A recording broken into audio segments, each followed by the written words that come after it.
Hello everyone, कैसे हैं आप सभी। आई होप अच्छे एंड स्वस्थ होंगे। आप सभी का स्वागत है आपके अपने यूट्यूब चैनल लर्न विद प्रीत चौधरी में। जो हमारी है क्लासेस चल रही थी आपके आरएस 2024 के पेपर फोर्थ की, और पेपर फोर्थ में आपकी हिंदी यूनिट फर्स्ट हिंदी। इसमें हमने सिलेबस में तो सब कुछ कवर कर लिया है। आपका पार्ट ए व्याकरण पूरा कर लिया है, काफी सारी प्रैक्टिस कर ली है। साथ में आपके पार्ट बी ये भी काफी अच्छे से कवर कर लिया है, और पार्ट सी निबंध का ये भी अच्छे से कवर कर लिया है। कंटेंट आपके साथ काफी हो गया है, और जब तक हमारा एग्जाम नहीं होता यानी आपके 28 जनवरी तक आपका काफी सारा और कंटेंट आपको प्रोवाइड करवा दिया जाएगा। बात आती है पेपर फोर्थ के सेकंड यूनिट की, यानी आपके इंग्लिश की। इंग्लिश का भी जो कंटेंट है आपको प्रोवाइड हर रोज करवाया जा रहा है, जिसमें आपको हर रोज जो करेक्शन ऑफ सेंटेंस के 10 सेंटेंसेज आपको दिए जाते हैं, यानी करेक्शन के, यानी आपको एरर्स दिए जाते हैं।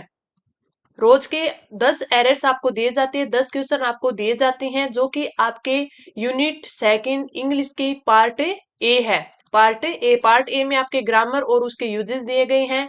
जिस दिन आपको 10 एरर नहीं दिए जाते उस दिन आपको 1 वर्ड दिए जाते हैं, या फिर आपको जो इडियम्स होती हैं वो आपको प्रोवाइड करवाई जाती है, या फिर आपको जो सिमिलर वर्ड यानी कंफ्यूजन वर्ड होते हैं, कंफ्यूज करने वाले वर्ड होते हैं, वो आपको प्रोवाइड करवाए जाते हैं। तो इससे आपका पार्ट ए का भी कंटेंट आपको काफी प्रोवाइड करवाया जा रहा है। उसके अलावा अगर हम बात करें पार्ट आपके बी और पार्ट सी की, पार्ट बी में भी आपको मैं जो आपके जो प्रीसियस राइटिंग है उसके जो पैसेज हैं, यानी आपको जो पैसेज लिखना होता है उसमें 150 से 200 शब्द, वो भी प्रोवाइड करवा रही हूँ। उसके अलावा पार्ट सी की बात करें तो पार्ट सी में है आपके जो एलिब्रेशन है, एलिब्रेशन के भी मैंने आपको अभी तक है वो 3 से 4 टॉपिक पर, या 3 से 4 है वो आपको प्रोवाइड करवा दिए हैं। एक आपको शायद मैंने रिपोर्ट भी प्रोवाइड करवाई है, जो कि आपके लेटर राइटिंग या फिर रिपोर्ट राइटिंग है, उसमें से एक आता है। तो रिपोर्ट राइटिंग में जो कि आपको 150 वर्ड में लिखनी होती है। इसके अलावा अगर मैं बात करूं तो आपके जो पैराग्राफ राइटिंग है, यानी आपको 3 जो आपको टॉपिक दिए जाएंगे उनमें से एनी वन, आपको एनी वन 3 में से एक करना होता है। तो उसका भी मैंने 1 से 2 है आपको प्रोवाइड करवाया है, आगे भी मैं आपको प्रोवाइड करवाती रहूंगी। तो आपको इंग्लिश के कंटेंट के लिए हमारा टेलीग्राम ज्वाइन करना होगा, और आपके हिंदी के कंटेंट के लिए आपको हमारा यूट्यूब चैनल। तो ये सभी आपको पता भी होगा। जो स्टूडेंट नए जुड़े हैं उनके लिए मैंने फिर आज आपको बता दिया है कि आप हिंदी का और इंग्लिश का जो कंटेंट है वो किस प्रकार प्राप्त कर सकते हैं। अब चलिए हम हमारे आज के टेस्ट पर चलेंगे, जिसमें आपके पार्ट ए में व्याकरण और पार्ट बी में आपकी क्या या हमें निविदा है। उस पर जो आपको कल कंटेंट दिया गया था निविदा का, कल आपको क्वेश्चन दिया गया था, आज उसका सॉल्यूशन करेंगे। तो सबसे पहले चलते हैं। हमारा सबसे पहला क्वेश्चन है निम्नलिखित शब्दों का संधि विच्छेद। संधि विच्छेद हमें दिया गया है और हमें क्या करनी है, संधि करनी है। तो पहला ही क्वेश्चन हमें दिया गया है नि विसर्ग चेतना, तो इसका बन जाएगा निश्चेतना, इसका बन जाएगा निश्चेतना। अगला शब्द हमें दिया गया संधि विच्छेद प्रति प्लस छाया, प्रति प्लस छाया। तो इसमें क्या होगा, आद्य च का आगमन होगा, यानी जब भी प्रति प्लस छाया दिया होता है, छाया आगे होता है, छह होता है, यहाँ पे तय होता है, तो इसके साथ क्या होता है, आद्य च का है आगमन होता है। तो हम यहाँ पे लिखेंगे प्रतिच छाया, प्रतिच छाया, ये इसका संधि हो जाएगा। अगला शब्द दिया गया है हमें मम ऐश्वर्य। मम ऐश्वर्य की बात करें तो इसका क्या बनेगा, इसका बनेगा ममेश्वर्य, इसका क्या बनेगा, ममेश्वर्य, इसका आपका बनेगा ममेश्वर्य। प्रति प्लस छाया प्रतिश छाया, मम प्लस ऐश्वर्य ममेश्वर्य। अगला है उत प्लस हरित, उत प्लस हरित। इसको आप किस प्रकार, इसका बनेगा उद्धृत, इसका क्या बनेगा, उ द ध रित, उद्धृत। अब इसमें आप देखिए, जब मैंने आपको पहले भी बताया था, जब मैं ये करवाती हूँ, जब आपको ये संधि करवाई थी उसमें भी मैंने आपको बताया था कि जब ये तय है, तय के आगे जब है आए तो उसका क्या बन जाता है, ध बन जाता है, उसका क्या बन जाता है, ध। और ये तय है ये द में चेंज हो जाता है। तो आप देखिए उत का उद बन गया, हरित का क्या बन गया, धृत बन गया। इसको इस प्रकार लिखो, या फिर आप है इसको कैसे लिखोगे, आप ऐसे भी लिख सकते हो धृत, क्योंकि ध है ये द के पैरों में आ जाता है। तो उत प्लस हरित का उद्धृत बन गया। आगे हम बढ़े तो अगला हमें दिया गया है शब्द प्लस इतर। शब्द प्लस इतर, तो इसका क्या बनेगा, इसका बनेगा शब्देतर, शब्देतर, शब्देतर, शब्द प्लस इतर शब्देतर। अगला है ज्योति विसर्ग पुंज, ज्योति विसर्ग पुंज, तो इसका बनेगा ज्योतिष पुंज, इसका बन जाएगा ज्योतिष पुंज, ये इसका संधि हो जाएगा ज्योतिष पुंज। मातृ प्लस उपदेश, मातृ प्लस उपदेश यानी मातृपदेश, मातृपदेश, मातृपदेश, मातृ प्लस उपदेश।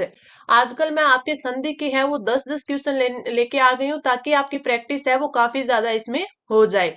मातृ प्लस उपदेश, मातृपदेश। पुनः विसर्ग अवलोकन, पुनः विसर्ग अवलोकन, तो इसका होगा पुनर्वलोकन, इसका क्या हो जाएगा, पुनर्वलोकन। और ये आपके शब्द शुद्धि में आता है, जिसको आपको किस प्रकार दिया जाता है, पुनरावलोकन, पुनरावलोकन आपको दिया जाता है, जो कि आपको गलत होता है, आपका सही होता है पुनर्वलोकन। ठीक है, आगे है आपका नव प्लस उडा, ये आपका क्या दिया गया है, नव प्लस उडा। इसकी बात करें तो इससे बनेगा नवोडा, इससे क्या बनेगा, नवोडा, नव प्लस उडा।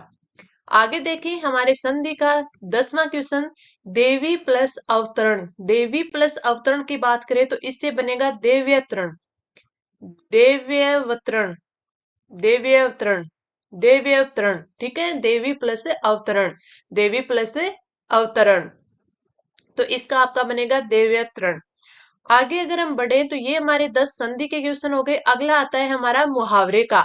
निम्नलिखित मुहावरों का वाक्य में सार्थक प्रयोग कीजिए। सबसे पहले हमें दिया गया है आपका मुहावरा, जिसका हमें पहले तो देखना है अर्थ, उसके बाद हमें क्या करना है, वाक्य में प्रयोग। बालू से तेल निकालना, बालू से तेल निकालने का अर्थ क्या होता है, असंभव को संभव करके दिखाना। सबसे पहले मैं इसका अर्थ बताती हूँ। अर्थ इसका होता है कि असंभव को, असंभव को संभव कर दिखाना, संभव कर दिखाना, संभव कर दिखाना। असंभव को संभव कर दिखाने का यानी कि ऐसा कार्य करना जो ऐसे लगता है कि वह असंभव है, क्या है, असंभव है, या फिर बहुत ज्यादा कठिन है, बहुत ज्यादा कठिन है, लेकिन फिर भी किसी ने उसे किया हो, तो वो होता है बालू से तेल निकालना, असंभव को संभव करे दिखाना। तो इसका हम वाक्य में प्रयोग करेंगे। तो वाक्य में प्रयोग हम क्या करेंगे, हम लिखेंगे कि आजकल हिंदी माध्यम, हम लिखेंगे आजकल, आजकल हिंदी माध्यम, हिंदी माध्यम से आईएएस की परीक्षा पास करना, आईएएस की परीक्षा पास करना, परीक्षा पास करना, पास करना बालू से तेल निकालना जैसा हो गया है, बालू से तेल निकालना, निकालना जैसा हो गया है, जैसा हो गया है, हो गया है यानी असंभव सा कार्य है, हो गया है, लेकिन जिसको हम संभव करके दिखा सकते हैं, यानी ऐसा कार्य करना जो लगता है कि वो असंभव होगा लेकिन या बहुत कठिन होगा, लेकिन फिर भी किसी ने उसे करके दिखाया है। तो आजकल हिंदी माध्यम से आईएएस की परीक्षा पास करना बालू से तेल निकालना जैसा हो गया है, असंभव को संभव कर दिखाना, बालू से तेल निकालना। आई होप ये मुहावरा आपको अच्छे से समझ आ गया होगा। अब बढ़ते हैं अगले क्वेश्चन पर, और जो अगला क्वेश्चन है वो है हमारा शब्द शुद्धि का। अगला क्वेश्चन है शब्द शुद्धि का। हमें 5 शब्द दिए गए हैं जो कि अशुद्ध हैं और हमें उनको शुद्ध लिखना है। सबसे पहले में दिया गया है निरानुनासिक, निरानुनासिक, ये क्या है, निरानुनासिक, और हमें क्या लिखना होता है, निर्नुनासिक। इसका सही हिंदी देखें, शुद्ध शब्द देखें, शुद्ध रूप देखें तो वो होता है निर्नुनासिक, निर्नुनासिक। ठीक है, और ये क्या दिया है, नीरा, नीरा नहीं होगा, यहाँ पे रे होगा, रा नहीं होगा, तो ये हमारा बिल्कुल सही आ गया। अगला है कार्पण्यता, कार्पण्यता, कार्पण्यता नहीं होता। कल वाले टेस्ट में अगर आपको याद हो तो मैंने आपको यह यह प्रत्यय से बनने वाले काफी सारे शब्द लिखवाए थे, लगभग 15 से 20 शब्द मैंने आपको लिखाए थे। उसमें मैंने आपको बीच बीच में ये शब्द बताए थे कि कभी भी आपके यह प्रत्यय और ता प्रत्यय कभी भी एक साथ नहीं आते। उसमें जैसे मैंने आपको लवणता, लवण्य ऐसे शब्द हो गए, सुजनता, सौजन्य ऐसे शब्द हो गए। मैंने बताया था कि कभी भी सौजन्यता नहीं होता, सुजनता हो सकता है या सौजन्य हो सकता है, ठीक है।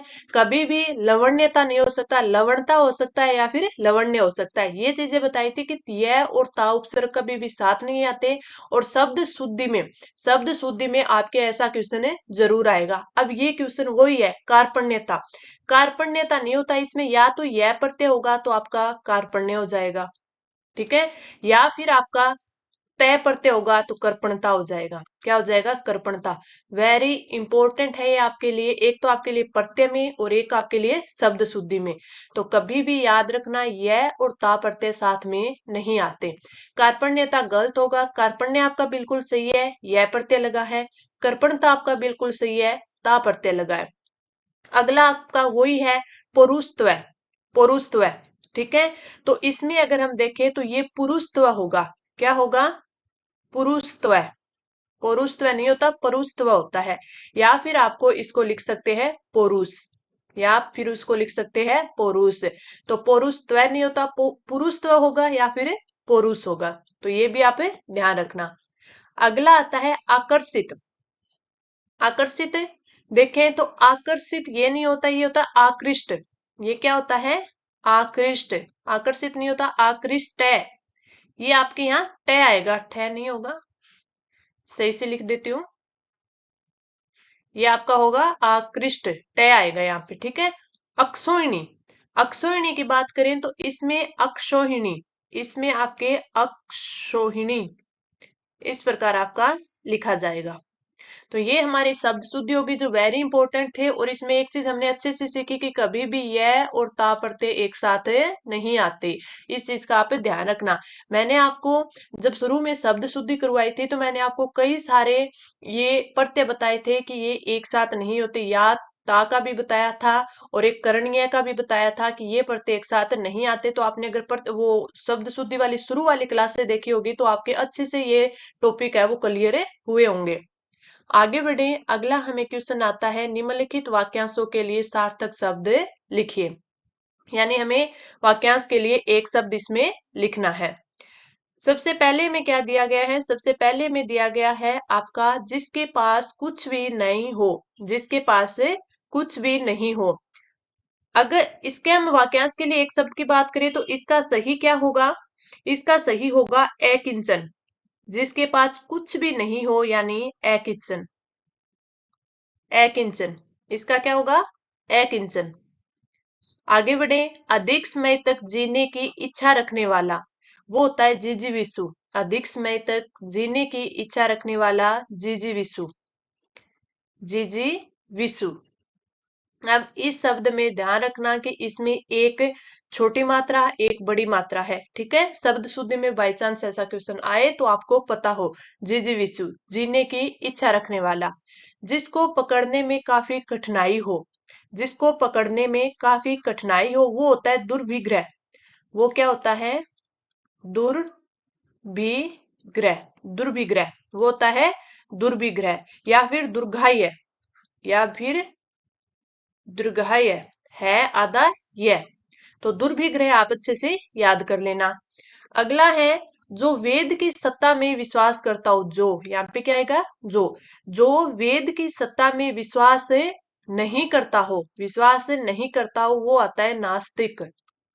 वो क्या होता है? नास्तिक। और जो विश्वास करता हो वो आस्तिक। दूसरे की बुराई खोजने वाला या खोजने वाली तो वो होता है परिच्छिद्रान्वेषी। वो क्या होता है? पर छिद्रान्वेषी। तो ये दूसरों की बुराई खोजने वाला।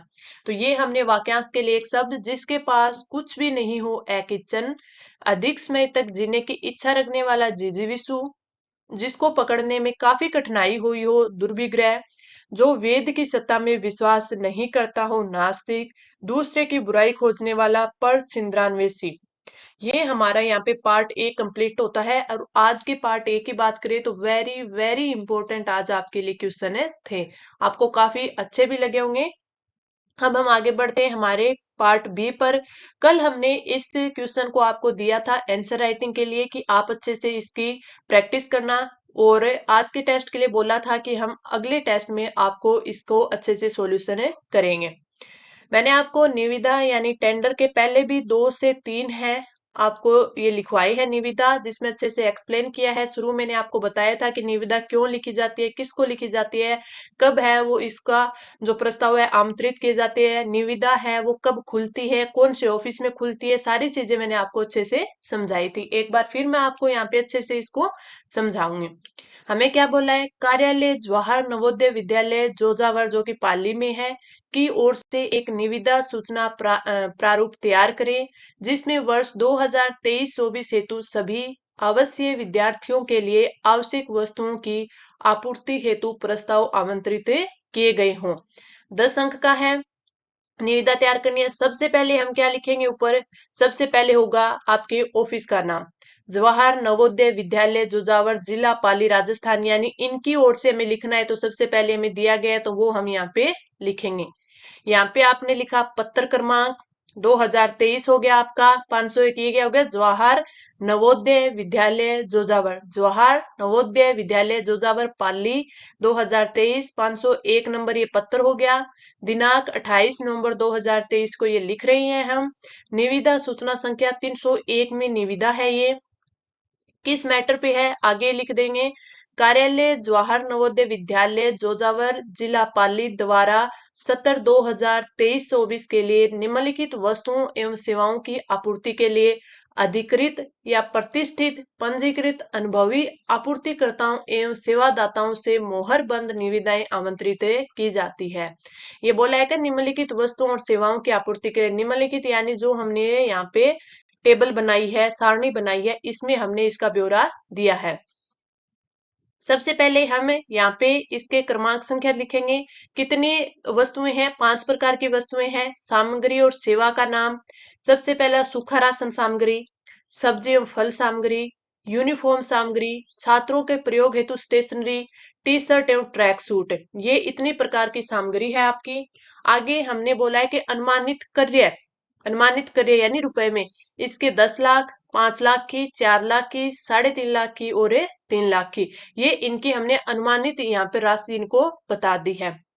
धरोहर राशि क्या होती है, धरोहर राशि होती है जो ये पंजीकृत अनुभवी आपूर्तिकर्ता होते हैं यानी कॉन्ट्रैक्टर होते हैं, वो इसमें इतनी इतनी धरोहर राशि है वो रखते हैं। इसमें 20,000 होगी इस वस्तु के लिए, 10,000, 8,000, 7500 और 7,000। और निविदा शुल्क कितना होता है, यानी इस निविदा का शुल्क उन कॉन्ट्रैक्टर को कितना देना होगा, 100 रुपए, 100 रुपए, 100 रुपए, 100 रुपए और 100 रुपए। तो ये सारी की सारी चीजें हमने इसमें अच्छे से इसमें डिफाइन कर दी। इस चीज को करने के बाद हम निविदा के बारे में जो भी जानकारी होगी वो देंगे। निविदा फॉरम में आवश्यक वस्तुओं की सूची, यानी जो हमने यहाँ पे लिखा था ना छात्रों के लिए फल सब्जियां, stationery, T shirt, track suit, ये दी थी ना, इसके लिए मापदंड तथा निविदा की शर्तें प्राचार्य जवाहर नवोदय विद्यालय जोजावर जिला पाली के कार्यालय से दिनांक 28/11/2023 से 7/12 और मध्याह्न यानी दोपहर 12 बजे तक किसी भी कार्य दिवस में, यानी जिस दिन छुट्टी ना हो, कार्य दिवस में कार्यालय समय में प्राप्त किए जा सकते हैं। यानी जो भी कॉन्ट्रैक्टर है, जो भी ये निविदा यानी टेंडर लेने के लिए लेना चाहता है, तो वो इन सब सब चीजों की वस्तुओं की सूची, इसके मापदंड और निविदा की क्या क्या शर्तें हैं, वो सारे इस विद्यालय से 28 नवंबर से लेकर 7 दिसंबर तक ले सकता है, 7 दिसंबर 12 बजे तक है, और कोई भी कार्य दिवस में। ठीक है। और इन्होंने बोला है कि विद्यालय की जो वेबसाइट है www.jnvpali.government.in से डाउनलोड भी किए जा सकते हैं। अगर वहां जाके विद्यालय में जाके कोई नहीं लेना चाहता तो जो कार्यालय की साइट होती है उस पे भी ये अपलोड किए जाते हैं। तो जो भी निविदा निकलती है वो आपके उस ऑफिस में तो रहती रहती है, उसके अलावा जिस कार्यालय से वो जिस कार्यालय से वो निविदा निकली है, जिस कार्यालय ने वो निविदा निकाली है, उनकी साइट पे भी ये चीजें होती है, डाउनलोड किए जा सकते हैं। निविदा फॉर्म निर्धारित निविदा शुल्क देकर प्राप्त किया जा सकता है। निविदा के साथ जमा करवाई जाने वाली धरोहर राशि नगद रूप में ही स्वीकार की जाएगी। ठीक है। मुहरबंद निविदा इस कार्यालय में व्यक्तियों उपस्थित होकर दिनांक 7/12/2023 को दोपहर 4 बजे तक जमा करवाई जा सकती है। यानी इन्होंने क्या बोला है कि जो आपका निविदा फॉर्म है, ठीक है, वो उसकी निविदा फॉर्म में क्या क्या चीजें होंगी, क्या क्या मापदंड हो गया, क्या शर्तें होंगी, वो तो आप 28 से लेके 7 दिसंबर तक, 28 से आपके नवंबर से 7 दिसंबर तक ले सकते हो। ठीक है। उसके अलावा जो मुहरबंद निविदा होती है वो इस कार्यालय में कब तक आप जमा करवा सकते हो, यानी जो आपका लिफाफा होता है, यानी टेंडर वाला लिफाफा होता है, वो आप 7 दिसंबर से दोपहर 4 बजे तक जमा करवा सकते हो। उसके बाद इन्होंने क्या बोला है, प्राप्त निविदाएं दिनांक 8 दिसंबर को 8 दिसंबर को प्रातः 11 बजे जिला कोषाधिकारी यानी जो अकाउंट ऑफिसर होता है बीकानेर के कार्यालय में विद्यालय क्रय सलाहकार समिति के द्वारा उपस्थित निविदादाताओं या निविदाताओं के समक्ष से खोली जाएगी। यानी जो कॉन्ट्रैक्टर आते हैं उनके सामने ये खोली जाएगी, यानी निविदा खोली जाएगी, आप बोल दो टेंडर खोला जाएगा। कब? 8 दिसंबर को। 7 दिसंबर तक 4 बजे तक ये कार्यवाही होगी, उसके बाद है ये खोली जाएगी। तो ये जो डेट होती है कि आप कब तक है वो निविदा मांग रहे हो, ठीक है, कि आप तक है वो कॉन्ट्रैक्टर कब तक वो लिफाफा पहुंचाए, फिर आप उसको टाइम दे रहे हो कि इतने तक है वो आप इसकी धरोहर राशि है वो जमा करवा सकते हो, निविदा शुल्क है वो इतने तक जमा करवा सकते हो, और जो लिफाफा होता है कॉन्ट्रैक्टर वाला वो आप कब तक है वो जमा करवा सकते हो। तो ये सारी डेटें हैं वो इंपॉर्टेंट होती है। फिर जब ये टाइम दिया जाता है ना कि 11 बजे खुलेगा, 4 बजे तक जमा करवाए जाएंगे, तो ये टाइम भी एक्चुअली क्या होता है कि इसी टाइम तक वो करना होता है। ठीक है। फिर इन्होंने बोल दिया कि हम 8 दिसंबर को 11 बजे इसको खोल देंगे निविदा को। अब इन्होंने दी है नियम व शर्तें कि हमारी निविदा की क्या क्या नियम और शर्तें होंगी। तार द्वारा तथा नियत समय पश्चात प्राप्त निविदाओं पर विचार नहीं किया जाएगा। तार यानी डाक द्वारा जो निविदा भेज रही है, ठीक है, इन्होंने बोल दिया कि हमें 7 दिसंबर के 11 बजे तक 4 बजे तक का बोला है ना इन्होंने, 4 बजे तक सारा प्रोग्राम हो जाएगा। 8 दिसंबर को तो ये निविदा है वो खोलनी है, टेंडर खोलना है। ठीक है। अगर आपने डाक से भेजी वो पहुंच रही है 9 तारीख को, तो क्या फायदा हुआ, टेंडर तो 8 को खुल गया। तो इस पर आपके कोई भी निविदा पर विचार नहीं किया जाएगा। या फिर इन्होंने बोला 8 दिसंबर को 11 बजे तक ये खुलेगी, आपकी जो डाक से जो निविदा आई है वो आई है 2 बजे, तो फिर क्या फायदा होगा। तो इन्होंने पहले ही बोल दिया इन पर विचार नहीं किया जाएगा। निविदा शर्तों में परिवर्तन का अधिकार है वो प्राचार्य जवाहर नवोदय विद्यालय जोजावर जिला पाली के पास ही रहेगा, यानी उसमें वो कोई भी अगर चेंजमेंट करना चाहे तो कर सकते हैं।